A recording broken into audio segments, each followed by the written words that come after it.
Dobro nam došli, dragi naši, napokon u novu sezonu naše čekaonice. Eto, malo je potrajalo, ali uspjeli smo se napokon zbrojiti, oduzeti, pomnožiti, podijeliti i opet zbrojiti i evo nas napokon u našoj novoj sezoni i nadamo se da ćete nas pratiti kao što ste i prošle sezone i da ćete to činiti u još većem broju i hvala vam svima na podršci. No, našu prvu emisiju nisam mogao bolje ni poželjeti, naime, danas ćemo se baviti jednom temom, ne svakidašnjom, ali siguran sam jako zanimljivo. Zato su s nama danas moje drage gošće, a to su muzikoterapeutkinje Ksenija Burić i Mirta Romstein i razgovarat ćemo o muzikoterapiji. Pozdrav i dobro nam došli u čekaonicu. Ko će prvi? Hvala Marko, hvala što si nas pozvao. Hvala na pozivu.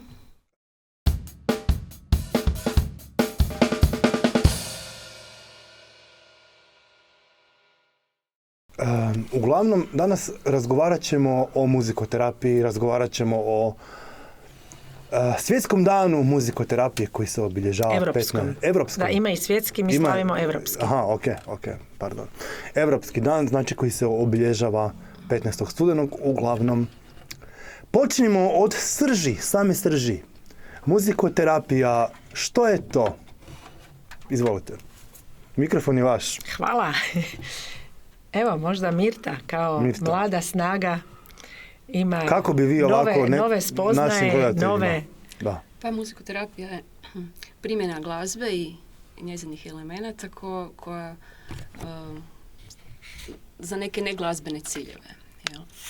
Sad, da bi se uopće znalo kome su koji ciljevi potrebi, ona ima neke svoje standarde. Proces je definitivno nije nešto što se događa u nekom slučajnom susretu, nego ima neki svoj plan koji započinje upućivanjem, dakle netko procijeni da s obzirom na dobre odgovore kod osobe na glazbene poticaje, da bi možda i za neke potrebe bilo dobro te dobre odgovore iskoristiti. Pa tako procjena slijedi iza upućivanja, zatim se vidi koje su snage te osobe, a koje su pak potrebe i tu se i ciljevi definiraju i specifične aktivnosti važne, znači za pojedinu osobu koje se nadovezuju upravo na te snage da bi što lakše se ponilo taj proces prema i ciljevima i potrebama. Sve se nekako dokumentira da se vidi, da se može procijeniti zapravo koristilo koje nove ciljeve dalje nakon nekog perioda postaviti, vrednuje se taj cijeli proces. Kako cijela priča, ajmo reći, kreće? Prostite, jel ja smijem samo nešto reći? Slobodno. Hvala Mirti na ovako izrazito stručnom, a opet vrlo konciznom objašnjenju. Ali možda bi bilo jako važno prije što je muzikoterapija reći, kao što nas je isto ovdje dragi domaćin gospodin Robi pitao za glazboterapiju. Pa možda bi to već od tud trebalo krenuti, ne samo što je muzikoterapija, kako je Mirta to divno objasnila, nego zamoliti sve naše kolege, pratitelje, stručnjake i oni koji će to tek postati, da mi ne govorimo o glazboterapiji nego o muzikoterapiji. Točno. Jer u Hrvatskoj se nekako je u trendu da se koriste isključivo hrvatske riječi i da neke od prije poznate nazivlje se mijenja, ali to ovdje nije slučaj i mi ovdje ne možemo muziku zamijeniti sa glazbom, jer je muzika se referira na starogrčku riječ muzike i podrazumijeva puno širi pojam od glazbe, jer uključuje i ples, pokret, liriku, dramu, sve su to elementi koje mi u muzikoterapiji koristimo. Dakle, to je jedno objašnjenje da je muzika širi pojam od glazbe, a drugo je čisto lingvističke prirode, jer ako je terapija druga riječ strana, onda se i prva riječ po našim pravilu mora koristiti strana. Tako da nije glazboterapija, Jasno. nego je muzikoterapija i nažalost, evo, i sami smo, i Mirta i ja, svjedocima i naši kolege koji su stručni u tom području, da neki ljudi koji misle da su stručni pišu članke i rade glazboterapiju. Pa bi ja, evo, rado... Napravili razliku. Tako je. I svakako. mislim, Eto. ukazala na ispravnu terminologiju. Prije opće samog razgovora što je to muzikoterapija, uopće da definiramo da ovdje govorimo o muzikoterapiji, Jasno. a ne o glazboterapiji, glazbenoj terapiji i kako se to Ili danas... muzičkoj terapiji. Ili muzičkoj terapiji, točno, da, to su sve izvedenice tako toga je, što... krive izvedenice koje uopće nisu to o čem mi ovdje danas razgovaramo. Evo, oprostite, ali morala sam to sve u redu, zato smo tu, mikrofon je vaš.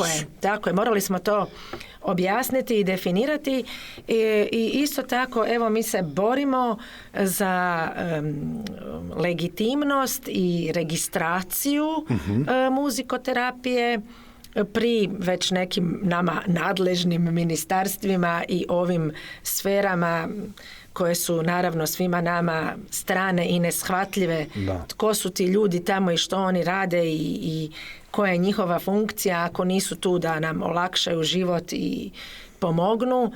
Eto, još nisam dokučila, ali evo, trudit ćemo se, probat ćemo utjecati na to da i muzikoterapija u našoj zemlji bude legitimna, bude prepoznata i onda nadajmo se da neće više biti takvih zabuna, jer sad vi vrlo često u mnogim institucijama koji se brinu u institucije socijalne skrbi, zdravstvene, edukacijske, vi ćete naći na vratima od osobe koja to radi, ćete naći glazboterapeut ili glazbeni terapeut, pa onda mi upozoravamo naši kolege, joj, oprosti, ali znaš, to ne postoji, a ne znam ja, evo, mene su tako zaposlili da ja radim kao glazbo ili glazbeni terapeut. Evo, to bi morali nekako krenuti od toga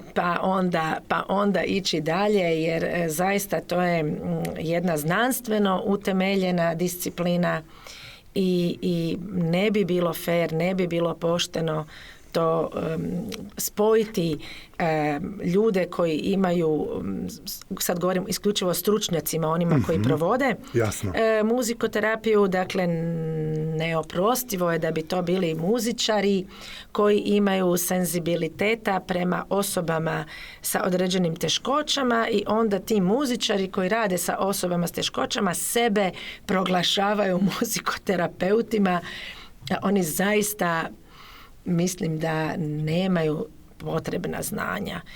To su mislim, zašto onda koristiti uopće taj naziv? Onda je to muzička radionica koja se radi sa osobama sa određenim teškoćama i to ima svoje ime.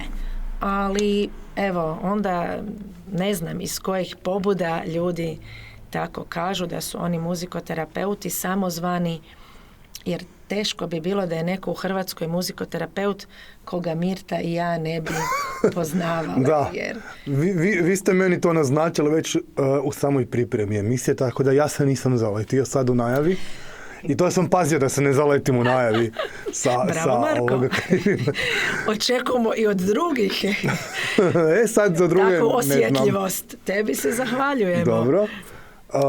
Znači, koliko je onda vas, muzikoterapeuta, u Hrvatskoj trenutno i koliko je vama poznato, recimo, i kako djelujete? A možda Mirta može reći? Pa ne znam, što se tiče specijalističkog ovog studija, druga generacija sad završava, mislim da i prva i druga generacija su oko 8-9 studenata je bilo. Jel?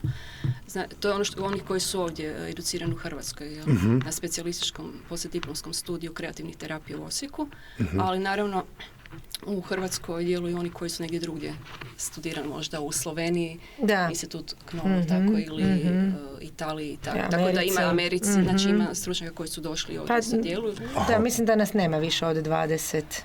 recimo. Da, 20 je onih sa iskustvom i sa znanjem. Ali evo, i povod, ja vjerujem, našeg dolaska ovdje kod Marka je obilježavanje tog našeg Europskog dana muzikoterapije koji će se održati 15. koji se u Europi održava 15.11. I mi baš imamo temu ovogodišnjeg našeg skupa je standardi u edukaciji muzikoterapeuta, jer i mi preko Hrvatske udruge muzikoterapeuta isto tako vršimo edukacije i imamo plan i evo to je isto sve nekako u procesu. Imamo, jučer sam baš radila tablicu i baš sam radila na toj sistematizaciji. Negdje 80 ljudi je završilo prvi stupanj koji Hrvatska udruga muzikoterapeuta nudi. Jedno 30-ak polaznika je završilo drugi stupanj, ali evo završetkom 3. stupnja to će biti nekako cjelovitija edukacija uz naravno superviziju i uz jako veliki broj praktičnog rada i sati, jer struka muzikoterapeuta i ta sva znanja i vještine, sad ne znam da li da kažemo nažalost, ali ne bi to bilo pošteno, nego na sreću, nikad ne staju. Da. Jer mi stalno se usavršavamo i to nije floskula, to je u našem poslu nešto što se mora. Mi imamo svaki i svoga mentora i svog supervizora i ako znamo svirati 2 instrumenta, onda učimo svirati i 3. I tako da jako radimo na svojim vlastitim snagama i osvještavanjima svega što se tiče nas samih kako bismo bili bolji u pružanju usluge. Možemo li onda to nazvati nekom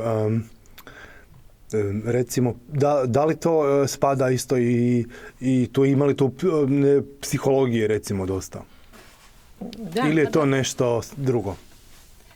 Pa studij zapravo... Studij psihologije, da li je to grana studija psihologije? Nije, ali u organizaciji studije kolege također razvoj ličnosti, znači poslije psiholog, znači predmeti koji nekako s tim potrebama i upoznavaju tako studente, znači ali vani nije ima baš zasebni kreativne terapije. Međutim, postoje modeli muzikoterapijski koji su baš posvećeni, recimo psihoanalitički model koji je zapravo psihoterapijski baš postavljen, ali on je specifičan i zato ima i specifični zaseban studij, to je kao jedan smjer.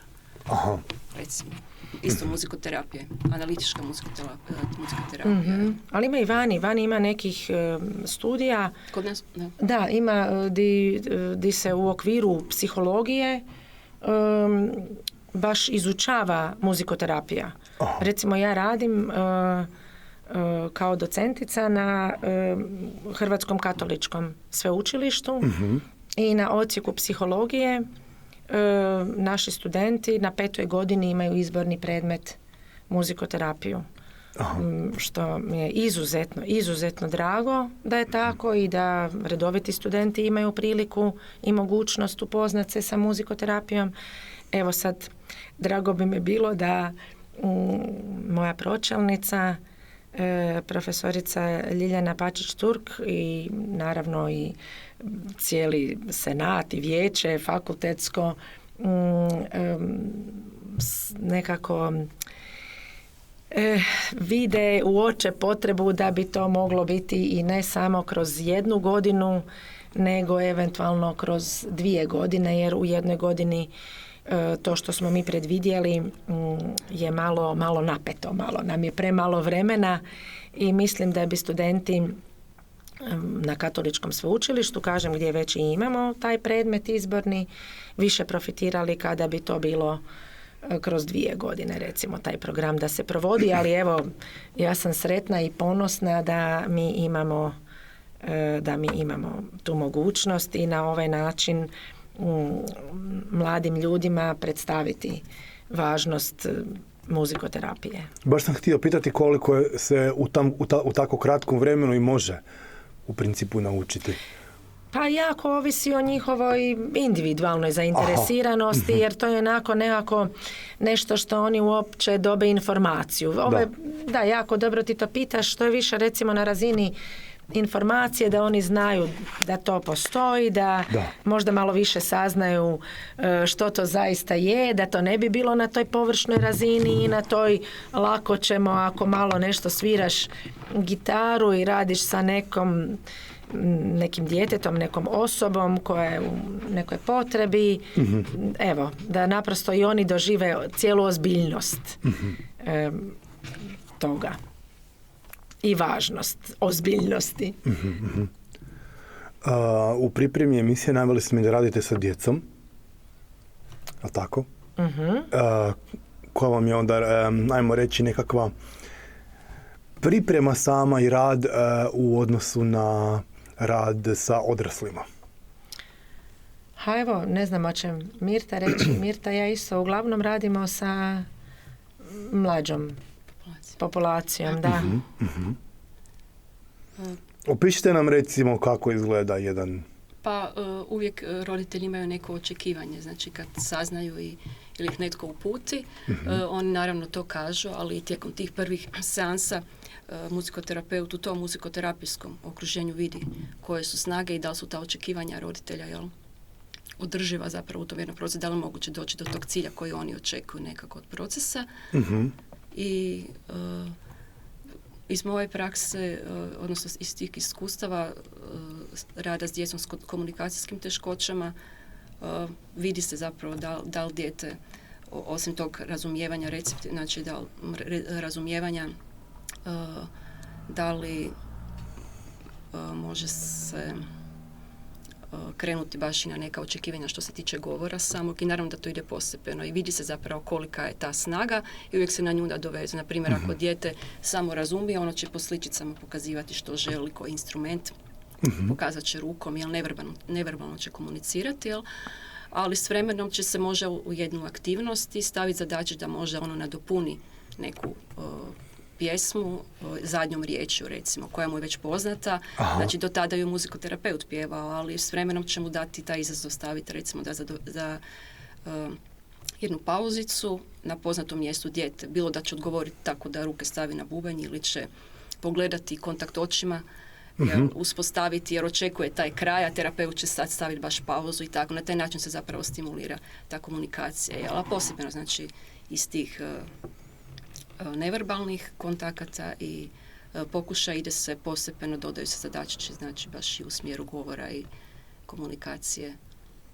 Da, i složenije, ali sve individualno, jer netko će doći sa i govorom, komunikacijom, ali možda će biti sram ili nelagoda u društvu presudna, jel, zbog čega neće htjeti govoriti, pa onda tu se isto na drugi način, jel, pristupa, znači nekakva optimalna mora biti mjera očekivanja, jer kad bi samo pokazivali prihvaćanje, što kaže Carl Rogers, onda opet ne bi nikud se kretali. Jel? Znači, naravno, dijete mora u tom okruženju osjetiti da je bezuvjetno prihvaćeno i da postoji to razumijevanje sa strane terapeuta, ali opet i taj mali korak koji će zajedno oni proći u tom ambijentu. Jel? Znači, sve je to vrlo individualno. Jel?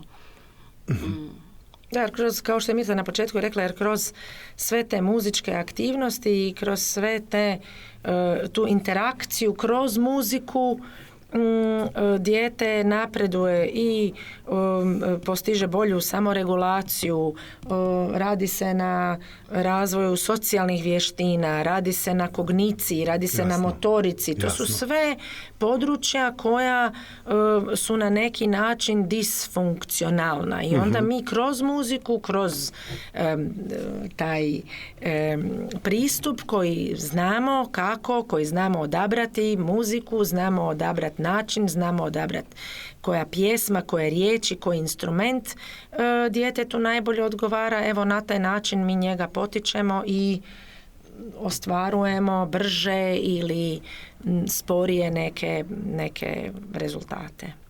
Ali evo iz našeg iskustva baš Mirta i ja radimo sa djecom sa komunikacijskim teškoćama i naravno da roditelj djeteta koje ne govori, očekivanja su da dijete nakon muzikoterapijskog tretmana ili nakon određenog perioda progovori. Sad, jako veliki je put od toga da dijete nema interesa u interakciji sa okolinom i ljudima do toga da dijete progovori. To je zaista jedan složeni i dugački put, ali isto tako ovo su recimo baš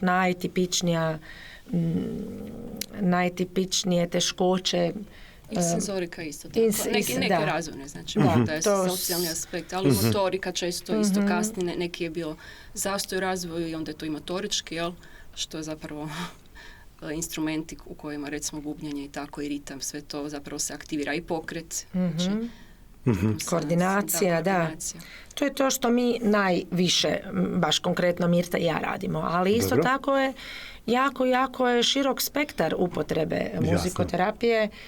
Sad se jako puno govori i strašno puno na YouTube-u možete naći filmića o primjeni muzikoterapije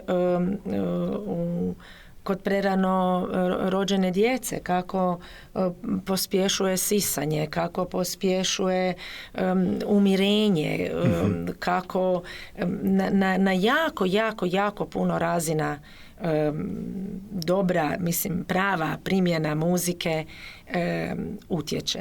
Jer što su nas svugdje učili, a što se često tako čuje, muzika liječi. Ne liječi muzika, nego liječi taj proces i ta intervencija, jer sama po sebi naravno možemo si upuštati, vrlo je individualni odabir, možemo puštati, možemo uživati u tome više ili manje, ili nas nešto može baš iznervirati pa ne želimo slušati. Jasno. Ali nešto što nam stvara nelagodu ne može nam niti u tom nekom segmentu pomoći. Da. Prema tome to su vrlo osjetljive stvari i sad naravno da se tu sad onda jako govori o neuroznanosti i o tom ispreplitanju i o utjecaju muzike na mozak, na razvoj mozga, na percepciju, tako da i je to jedno škakljivo područje gdje je to zapravo interdisciplinarno teren, gdje je puno više stručnjaka treba raditi ka postizanju istog cilja. Jer muzikoterapeut ne djeluje sam. Mi najidealnije bi bilo tako da je muzikoterapeut u jednom centru gdje je i logoped, gdje je radni terapeut, gdje je rehabilitator, jer onda se to utječe na jedno cjelovito djetetovo poboljšanje stanja i rada na njegovim jakim stranama.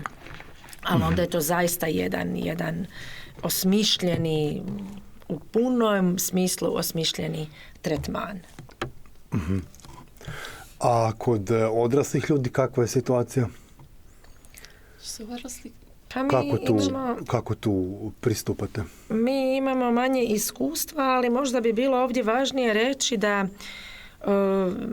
tako sam igrom slučaja bila u Americi na jednoj edukaciji iz neurološke muzikoterapije. Pa sad više možda evo čisto da kažemo nešto o tome. To je neurološka muzikoterapija, je jedna grana muzikoterapije koja pomaže i to jako pomaže ljudima nakon moždanog udara. Aha.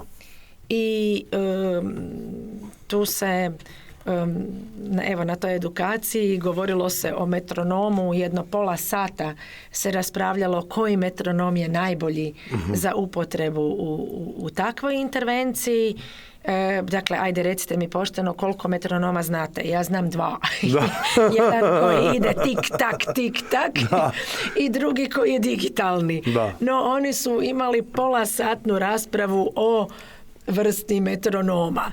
Evo, krenimo od toga, opet ono od najbazičnijih stvari. Jer to ide baš na taj puls, bam, bam, bam, i to se objašnjava motoričkim planiranjem. Jer onda kod ljudi kod kojih je tako specifičan taj hod gdje ta strana koja je oštećena mozga, onda noga i ruka su dosta nepokretni, odnosno radi se kroz muzikoterapijski tretman, se radi na njihovoj boljoj pokretljivosti i na koraku. I mi smo vidjeli tako filmiće i mi smo se susreli sa praksom tih ljudi koji su nas podučavali kako to nakon određenog broja tretmana se poboljšava, pospješuje. I zaista je fascinantno za vidjeti i vidjeti njihove rezultate. To je sve naravno znanstveno opisano. A što mi je bilo, velim tako, onako kao da mi je neko oči krenuo otvarati, to je ipak Amerika, to su brojevi, to je broj dana, smanjenje broja dana u bolnici, smanjenje davanja medikamenata. Znači, pokazalo se po svim parametrima da je muzikoterapijski tretman učinkovit. Evo. I to je potvrđeno kroz brojne studije i na taj način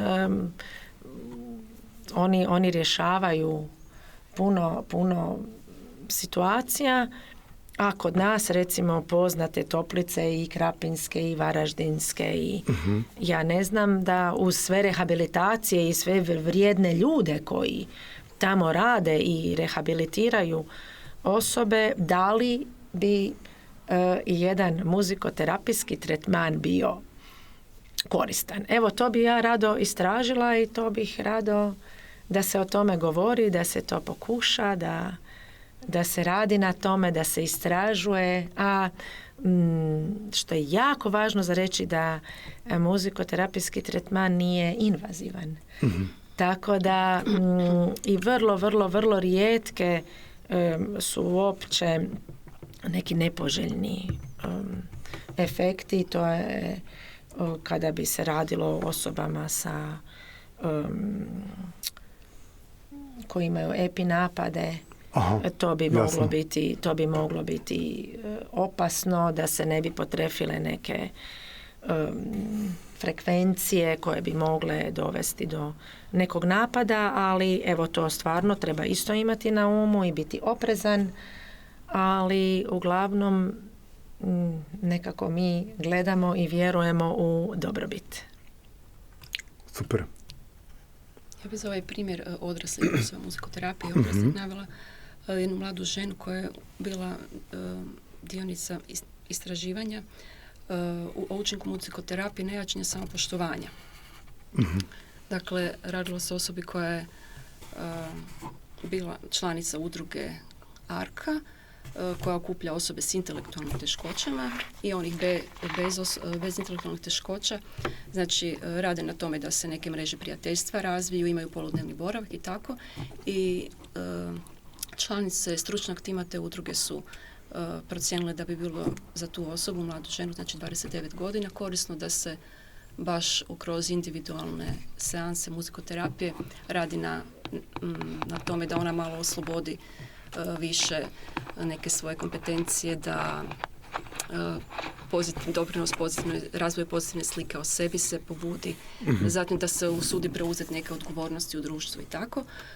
I pogotovo da smanji osjećaj krivnje i ovisnost o odraslim osobama u njezinom životu za sve odlučivanje. Znači, ona imala svoju struku, pomoćni krojač koji nikad nije nekako aktivirala, stoji na zavodu u evidenciji iz Hrvatskog zavoda za zapošljavanje, nikako nije to angažirala, jer dolazi u udrugu na te poludnevne boravke u radionicu, ali to je sve uvijek drugi nekako odlučuju, jel, za nju.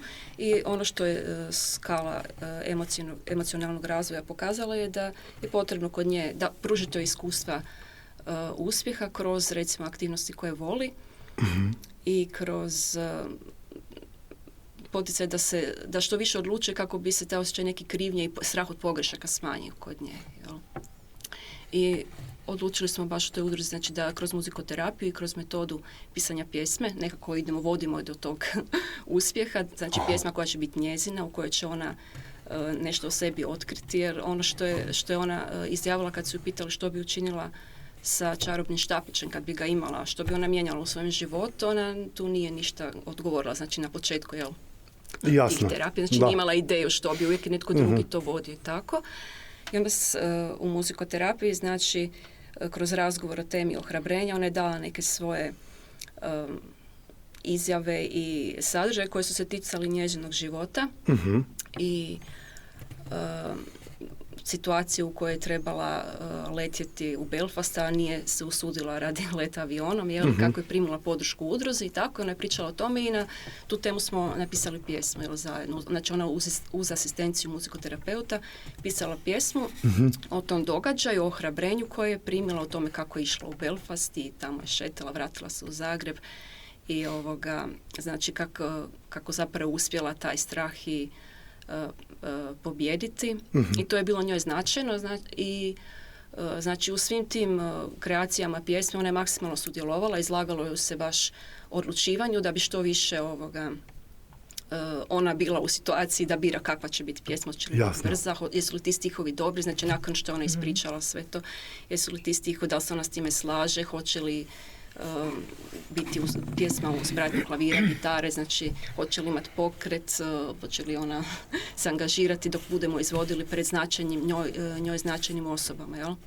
I tako kroz tih 8 seansi to je sve nekako po mjeri njezinoj uštimano i na kraju ona birala koga će pozvati na izvedbu, pozvala je naravno kolege iz članove udruge i stručni tim, jel tako? I na toj izvedbi ona zajedno sa mnom to izvela, pjesmu, pročitala je taj tekst, jel? Uglavnom, što se tiče doprinosa njezinoj slici, definitivno to je bio neki uspješan događaj za nju, koji ona pamti, ona je rekla to mi je prva pjesma, svi su čestitali, naravno, onda bilo je nekih emocionalnih reakcija tijekom izvedbe, dok je čitala osobito stih mogu puno, mogu da, sve je lakše kad vjerujem ja, znači to je njoj bilo nekako ključno pročitati i onda kad je pjevala isto vidi se potresenost ta njezina, ali i na upitniku, Coopersmithov upitnik o samopoštovanju pokazao je nakon tog perioda individualne muzikoterapije da je broj sigurnih odgovora puno veći, jel, i da ona puno jasnije o sebi govorila. Makar naravno to da je duži period, sve bi to još bi se vjerojatno dublje išlo sve. To je proces koji znači da se neki negativni utisci koje osobe s intelektualnim teškoćama primaju jer su izloženi i ruganju ili neadekvatnoj podršci, to su utisci koji su duboko u čovjeku i koje naravno treba i dugo oslobađati. Znači posebno sliku o sebi dugo, to je nešto što je proces. Ali definitivno neki određeni učinak je i muzikoterapija imala u tom malom istraživanju. Da. Divno, da. To su znači odrasle baš osobe. Recimo ja sam s intelektualna, sada sam isto u Arci s grupama. Znači slično, baš to samopoštovanje i pripadnost skupini, moj doprinos skupini kad zajedno muziciramo, stvaramo na licu mjesta, mi biramo instrumente koje ćemo, jer to je recimo njima kod osoba s intelektualnim teškoćama, i muzikoterapije. Jasno. Da, divno Mirca radi. Da. Divno. Koliko vam je okruženje samo bitno? Okruženje rada. Imate li nešto što je onako pod mus ili recimo možete tu ovako recimo karikiramo studiju čekaonice naše seansu neku održati? Ovisi za koga. Aha. Da je postoje koncepti, ti konstante neke, znači i prostor, i termin, i dinamika, ako je to jednom tjedno, da se ipak se onda lagodi, znači klijenti ne mogu baš ovisiti sad s kim radimo, ali u mojem slučaju intelektualne teškoće i djeca, razvoj, znači mijenjati stalno prostor može, termin to ne, ili muzikoterapeuta, znači postoje neke konstante. Jasno. Što sigurnost daje i ali ovo tvoje, Marko, je baš ono prototip, jel tako, Mirta, klavir i bubnjevi Northrop Robbins model. Aha. Da, to je to. Klavir Zanimljivo. i bubnjevi je Northrop Robbins model kojeg su utemeljili Clive Robbins i Paul Northrop, koji su jedan je bio izuzetno dobar i spretan muzičar, a jedan je bio rehabilitator. Super. I oni su djecu prvo stavljali za bubnjeve, sad dobro, možda bi bila malo manja, jedan, ne baš cijela baterija, ali bubanj i klavir, i onda su to prvi kontakti i prvi dijalozi u muzici su se baš kroz bubanj i klavir događali. Eto, spontano i nesvjesno pripremili smo prostor. Imaš, sad samo bi morali malo neke distrakcije maknuti u ovom prostoru i bilo bi baš to kako je, ali evo, kao što Mirta kaže, mislim, kad bi se tu to provodilo i velim uz određeni zahvat, vrlo mali, ali bio bi potreban, i da je tu bubanj i da je tu klavir i ovaj prostor na podu, ovaj tepih, ja mislim da je moguće. Wow. Evo, možemo izreklamirati i pozvati. Polako. Možemo, naravno, ali polako. Mogu ja postaviti jedno pitanje? Naravno. Možeš.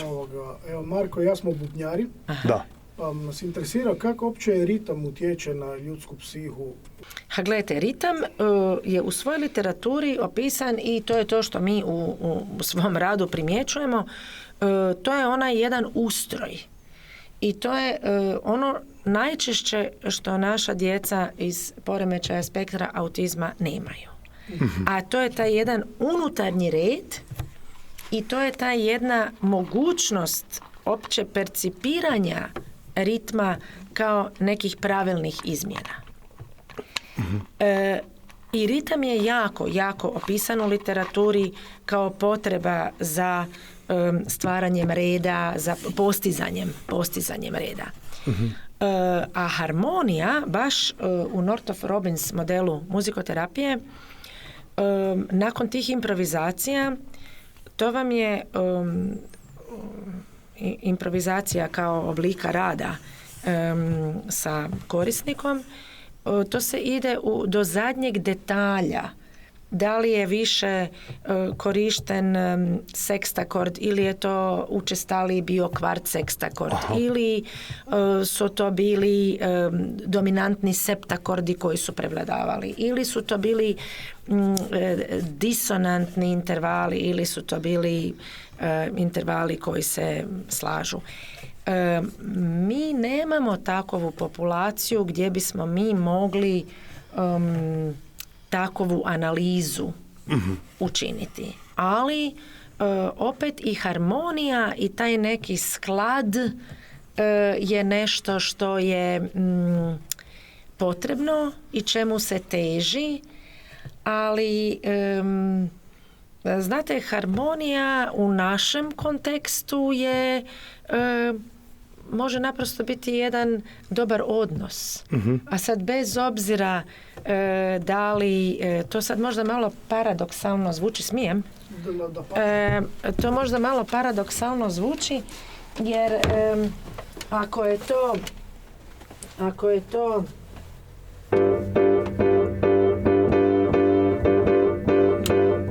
to sigurno nije Da, jasno, da, nema taj... Ako se sad Mirta okrene i ako mi hoćeš samo da, ne znam, Mirta ima neku melodiju i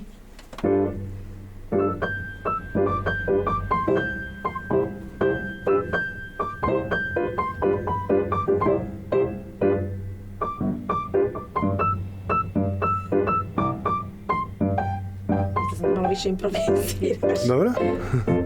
Super.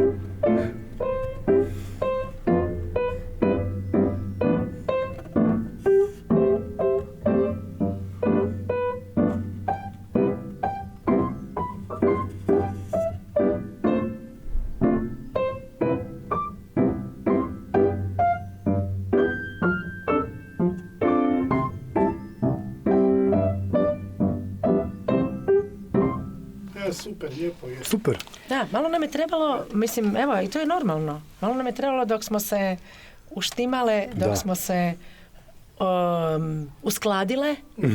E sad, tu je možda ta harmonija koja se dogodila više nego, kažem, da li je to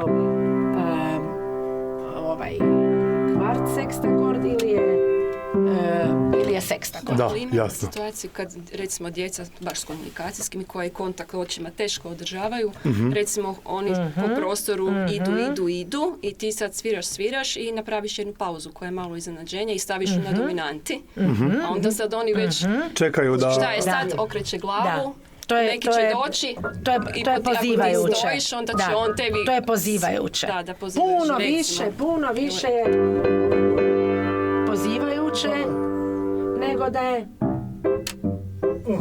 Jasno. Evo, Dobro, to je u tom kontekstu. Tek onda da im vođicu odsvira. Da, onda bi tek bi onda, da. Čeka, oni čekaju. To je specifično tehnički, baš to tehnike, baš to pauziranje ili zrcaljenje hoda, ovo što se sad, znači isti akord, dijete hoda, onda napravi neki pokret koji je iznenađujući, ti staviš grisando jer skočio možda ili nešto. Da. Znači zacališ njegov, to su isto te neke dozivače, pokazuješ, pratim te glazbom, muzikom, jel, tvoj hod i tu sam s tobom, razumijem te, vidim neka podudarnost. Sve se iskorištava. Sve se iskorištava. Ovo su improvizacijske, znači. Da, sve se iskorištava. Sve. Znači- Svaki mig, svaku stvar koju dijete iz sebe daje, mi koristimo. Aha, znači vi možete svaki pokret popratiti. Tako je. To je jedna specifična tehnika, Tako. zrcaljenje improvizacijska, znači nastojim s djetetom biti, znači na taj način podudarna, da, koja ima smisla isto, ali nije jedino, to je jedno od tih improvizacija, recimo za komunikaciju baš, ako to je dijete baš neće sad zanimljivo, sjediti da. za klavirom, tu on istražuje prostor, na svoj način, u svojem tempu i glazba zrcali to i taj tempo, intenzitet, baš tog djeteta, ili to je neka poruka. Čujem te, tu sam, znači, to je osvještavanje, prilika za osvještavanje njega samog, ali i tebe kao komunikacijskog partnera. Bliži nam se kraj, nažalost, jer baš je ovo zanimljivo, ali sigurno ćemo se još vidjeti. Uglavnom iskoristit ćemo ove zadnje minute da najavimo Europski dan muzikoterapije, pa izvolite. Hvala. Željela sam samo reći da je ovo već druga godina da Hrvatska udruga muzikoterapeuta, i važno je reći da je jako aktivna i naša predsjednica, docentica Ana Katušić, koja to sve isto koordinira, budnim okom prati. Mi smo, dakle, nakon 7 godina u organizaciji Nizozemskog udruženja, mi smo preuzeli tu čast i priliku. Naravno da vam ne moram reći da su se svi malo iznenadili, čak i nasmijali, jer je Nizozemska zaključila da to više ne može raditi jer nemaju novaca. Aha. A ja sam neka, gledajte, mi nemamo novaca, ali mislim da nas to neće omesti u svim pripremama i svemu što mi trebamo učiniti. Pa evo, samo bih vas zamolila i uputila da nekako možda u ovu emisiju još ako je moguće inkorporiramo musictherapyday.eu. To je naša web stranica na kojoj je pjesma.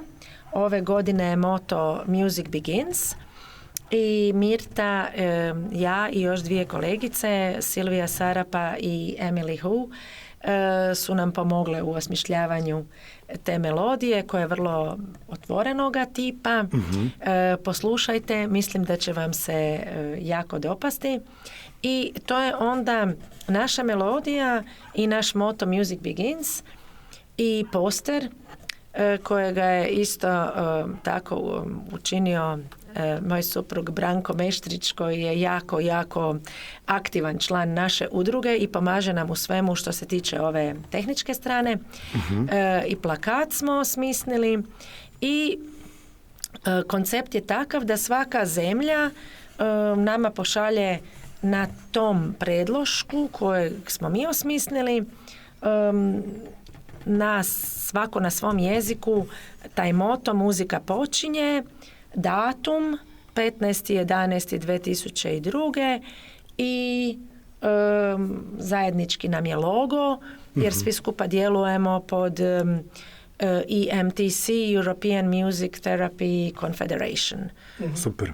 Evo, to je, ovako mi se čini vrlo, vrlo važno i značajno za reći, jer je i Hrvatska članica EMTC-a, a ja sam predstavnik za Hrvatsku, ali lako mi je jer imam odličan tim mladih muzikoterapeuta, mladih kolegica i kolega koji su uvijek tu da pomognu, koji su uvijek tu za odraditi sve što se treba, evo i bez novaca. Eto. Tako da Hrvatskoj to nije problem. Eto, i, da. To smo mi, tako. Da. Ako nešto odlučimo, onda ide. Ide, tako je. Tako, imaš ljude od povjerenja i u tome je naša snaga. Evo ga. Čekaonica će isto tako podržavati sve vaše aktivnosti koliko god bude mogla. Hvala, A Marko. mislim da bolji kraj ovo naše čekaonice nismo mogli ni poželjeti kao ni početak, ni ovu emisiju koja je bila jako zanimljiva i naravno se da će naši pratitelji isto tako uživati kao što smo i mi danas. I na kraju puno hvala mojim dragim gošćama što su nam došle u emisiju i u čekaonicu. I pozivamo sve da popratite sve što smo ovdje naveli i da popratite i čekaonicu na Facebooku i na YouTubeu.